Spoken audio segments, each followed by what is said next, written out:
Hi, and welcome. You're listening to the X22 Report. My name is Dave, and this is episode 913A, and today's date is March 8th, 2016, and the title of the episode is IMF Calling for Immediate Action Before the Global Economy Completely Collapses. Let's get right into the economic collapse financial news.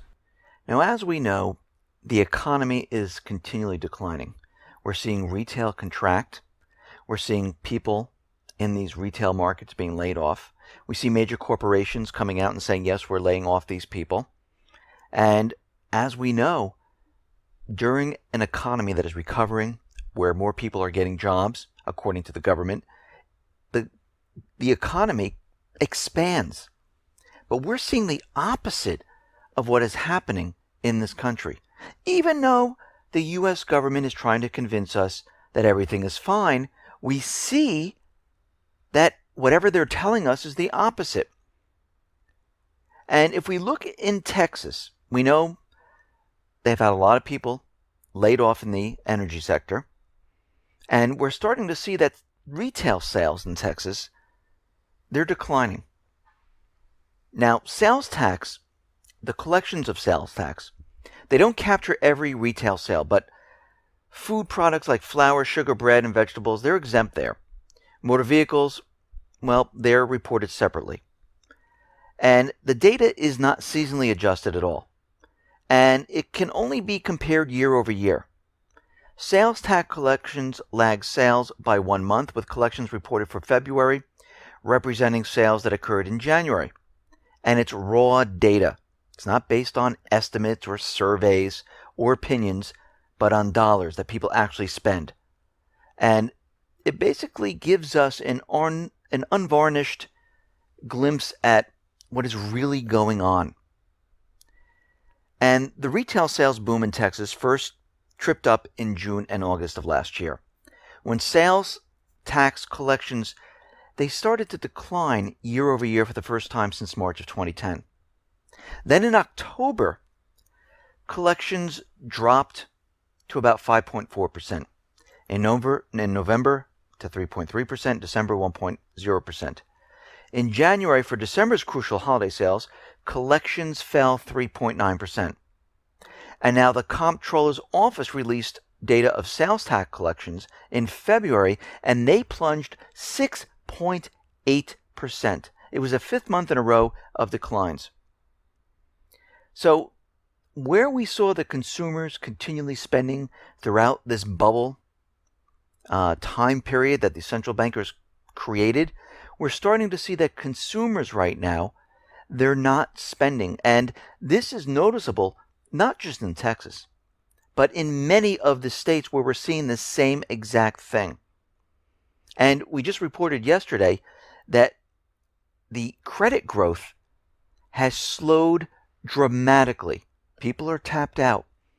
People have lost their jobs, their high-paying jobs. Now, when you go from a high-paying job where you bought your house, your car, you have a standard type of living where you know your bills, you know the income coming in, when you lose that job and you have to take on 1 or 2 part-time jobs, that income that's coming in is never enough to support what you once had. This is why we're seeing delinquencies in car payments. This is why we're seeing people leaving their homes once again. This is why we see foreclosures picking up in many different areas. And this is spreading across the country. And we see from all these statistical illusionary numbers that are supposed to convince us that the economy is improving, it is not at all. We see small business optimism. It has crashed to 2-year lows. Actually, the last 14 months have seen the biggest slump in small business confidence since the financial crisis. Even though we've been told that the recovery is incredible, we're seeing the opposite happening everywhere. And it doesn't fit into what the government is telling us. And this is why the government decided to put certain programs into place to try to bring in more and more revenue, because they understand that people are going to be losing their jobs. They understand the income bracket is going to drop. That means revenues are going to drop that's coming into the government. This is why you see Obamacare. This is why you see FATCA. This is why they're trying to implement a carbon tax. This is why we're seeing all of these taxes at this point in time. And under FATCA, it really has become impossible for small business to expand internationally. Because as we know, this new legislation punishes any foreign entity that does not report what an American is doing overseas. This single law is causing an implosion in the world economy, and our government employees, they don't care if it's destroying the entire economy, as long as they get their piece of the action and they're getting paid off. Actually, most of these government employees have no idea what's really going on. All they care about is their bottom line, their pocketbook. And we're seeing a massive swarm of Americans resigning their citizenship because they cannot live or even conduct business overseas without U.S. taxes. Even when they have nothing to do with U.S. whatsoever, they're still being taxed. And this is not helping the situation at all. Now, the Baltic Dry Index moved up again. It's at 366 points. And we're noticing that the index is moving higher because of higher rates. Higher rates for shipping iron ore, cement, grain, coal, fertilizer, and many other different raw materials. And we can see at this point that the global economy, it's actually not improving. And this is why the U.S. government, the central bankers, the ECB, they've been calling for a cashless society. This is why they're looking at negative interest rates. They're very nervous about what is going on in the global economy. They realize things are deteriorating very, very quickly, and they need certain things in place, and they need to make sure that people do not take their funds out of the banks. And we can see with what they're doing right now, they're trying to control the entire situation. Now, the Italian banking system is completely collapsing right now. The Italian banking stocks have declined a whopping 28% since the beginning of 2016. And the biggest Italian banks, it looks even worse for them. And this is what a financial crisis looks like.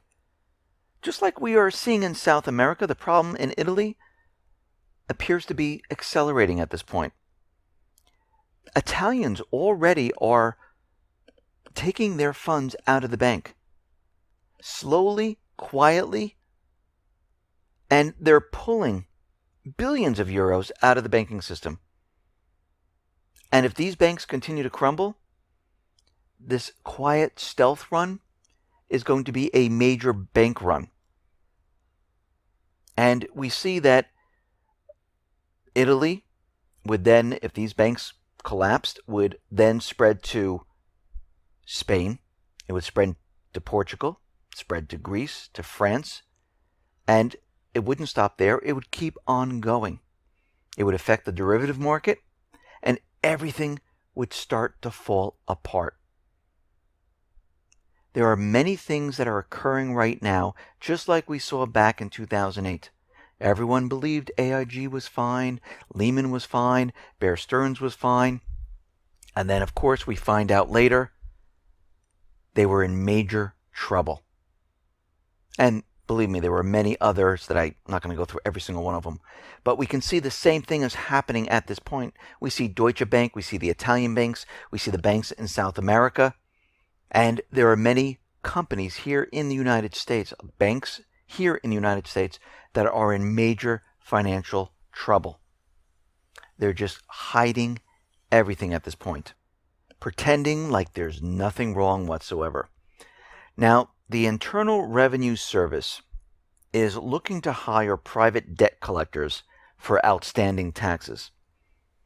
And Senator Charles Chuck Grassley is one of the main supporters of this effort, claiming that these companies can help bring in some of the billions in overdue taxes owed by Americans.